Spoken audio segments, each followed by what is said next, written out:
देश में कोरोना का कहर धीरे धीरे थम रहा है, लेकिन केरल में पहले टोमेटो फ्लू और अब उसके बाद वेस्ट नाइल वायरस ने चिंता बढ़ाई है। वेस्ट नाइल फीवर के चलते केरल में 47 साल के एक व्यक्ति की मौत हो गई। हालांकि इस वायरस से केरल में 3 साल बाद कोई मौत हुई है। इससे पहले साल 2019 में एक बच्चे की इस वायरस के चलते मौत हो गई थी। इस वीडियो में हम बात करेंगे वेस्ट नाइल फीवर की, जानेंगे ये वायरस कैसे फैलता है और इसके लक्षण क्या हैं, इसके क्या बचाव है और कितना खतरनाक है ये वायरस। सबसे पहले बात करते हैं ताज़ा मामले की, यानी उसके बारे में केरल से जो खबर आई। मीडिया रिपोर्ट्स के मुताबिक जिस व्यक्ति की इससे मौत हुई है उसमें 17 मई को बुखार के लक्षण देखे गए थे।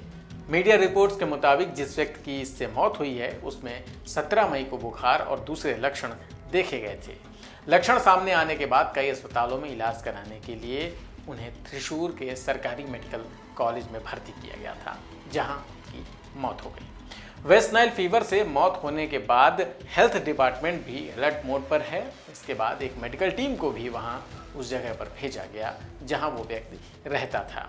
यहाँ सैंपल लिए जा रहे हैं। चूँकि ये वायरस मच्छरों से फैलता है, इसलिए मच्छर पैदा होने वाली जगहों को ख़त्म किया जा रहा है। केरल की स्वास्थ्य मंत्री वीना जॉर्ज के मुताबिक मच्छरों को पैदा होने से रोकना होगा। हर किसी को इसकी जिम्मेदारी लेनी होगी।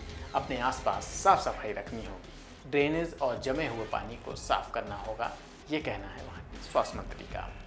क्या है ये वेस्ट नाइल वायरस? अब बात करते हैं। वेस्ट नाइल फीवर एक ऐसी बीमारी है जिसमें संक्रमण सिर्फ मच्छरों के काटने से या फिर संक्रमित जानवरों के ब्लड या टिश्यू के संपर्क में आने से होता है। इस बीमारी के लिए कोई विशेष इलाज या वैक्सीन नहीं बनी है। मरीज के लक्षणों के आधार पर ही उसका इलाज किया जाता है। WHO के मुताबिक वेस्ट नाइल का पहला मामला 1937 में सामने आया था। उस वक्त युगांडा की रहने वाली एक महिला इससे संक्रमित हुई थी। 1953 में उत्तरी मिस्र के नाइल डेल्टा रीजन में पक्षियों में इस वायरस की पहचान हुई थी और तब कौवों और कबूतर में भी ये वायरस मिला था।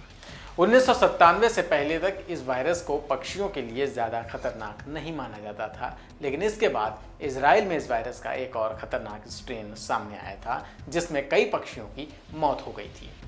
WHO के मुताबिक 50 साल में कई देशों में इस वायरस से इंसानों के संक्रमित होने के मामले सामने आ चुके हैं। इसके लक्षण क्या हैं? अब बात इसकी।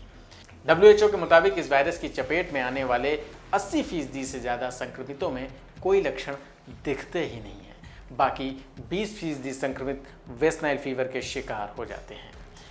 वेस्ट नाइल फीवर होने पर बुखार, सिरदर्द, थकान, उल्टी और कभी कभी त्वचा पर लाल चकत्ते भी पड़ जाते हैं।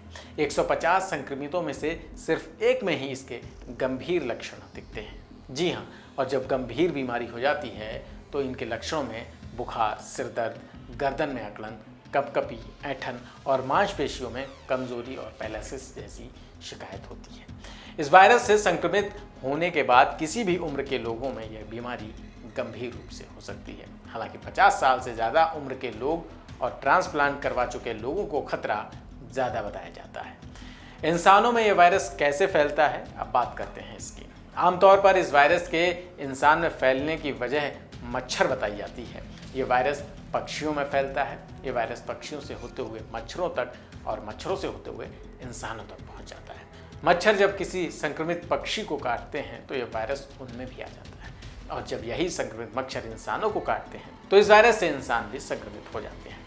हालांकि कई बार दूसरे जानवरों से भी इंसानों में ये संक्रमण फैलने का खतरा बना रहता है। कई बार ऑर्गन ट्रांसप्लांट, ब्लड ट्रांसफ्यूजन और ब्रेस्ट मिल्क से भी ये वायरस फैल सकता है।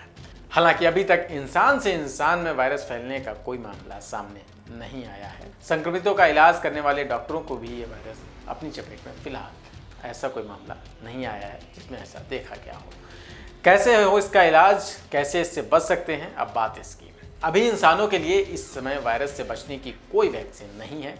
बुखार होने पर और वायरस की पुष्टि होने के बाद इसका इलाज किया जाता है। इस वायरस से बचने के लिए ज़रूरी है कि आप अपने आसपास सफाई रखें और मच्छरों को पनपने न दें। एनिमल टू ह्यूमन ट्रांसमिशन को रोकने के लिए ज़रूरी है कि बीमार जानवरों का इलाज करते वक्त ग्लव्स और प्रोटेक्टिव कपड़े पहन कर रखें। इस वीडियो में इतना ही।